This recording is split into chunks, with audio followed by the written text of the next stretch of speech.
কাঁঠালবাড়ি মাদ্রাসার ও অন্যান্য বিশেষ অতিথিবৃন্দ আছেন। আমাদের এই প্রোগ্রামের মাননীয় সভাপতি Abdur Rashid Sheikh, industrialist businessman welfare foundation গোবিন্দগঞ্জের সভাপতি, উপস্থিত আছেন মঞ্চে আরও অন্যান্য ব্যবসায়ী। এখানে উপস্থিত আছেন আমাদের সম্মানিত বন্ধুগণ, ভাইগণ, ছোট ভাইরা, পর্দার অন্তরালে মা বোনেরা আছেন, আর সুপ্রিয় সাংবাদিক ভাইরা, প্রিন্ট এবং ইলেকট্রনিক মিডিয়া যারা এখানে এসেছেন আমাদের সহযোগিতা করছেন।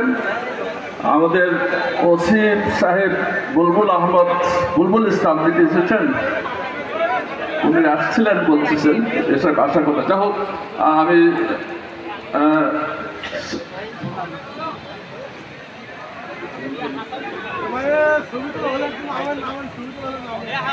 সবাইকে আমি ধন্যবাদ জানাই, গৌরব জানাই। আসসালামু আলাইকুম রহমতুল্লাহ বারাকাতুহু। আজকের প্রোগ্রামটা হচ্ছে IBWF।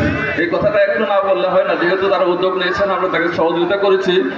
Industrialist and businessman welfare foundation Gobindaganj শাখা। এটা হচ্ছে ব্যবসায়ীদের একটা সংগঠন, সৎ ব্যবসায়ীদের সংগঠিত করা, তাদের চরিত্র বা নাগরিক হিসেবে গড়ার চেষ্টা করা। তো তাদের উদ্যোগে প্রোগ্রাম, যাই হোক, ওনাদেরকে আমি ধন্যবাদ জানাচ্ছি। আর এরপরে হচ্ছে যে আমাদের প্রধান বক্তা উনি তফসির পেশ করবেন, আমি কথা বলবো না। শুধু বলতে চাই যে আমরা একটা আধুনিক গোবিন্দগঞ্জ, একটা উন্নত গোবিন্দগঞ্জ, একটা দুর্নীতিমুক্ত, মাদকমুক্ত, একটা বৈষম্যমুক্ত গোবিন্দগঞ্জ এবং মানবিক বাংলাদেশ করতে চাই। আর এরপরে আমি যেটা বলতে চাই সেটা হচ্ছে যে গোবিন্দগঞ্জের উন্নয়ন আমাদের করতে হবে।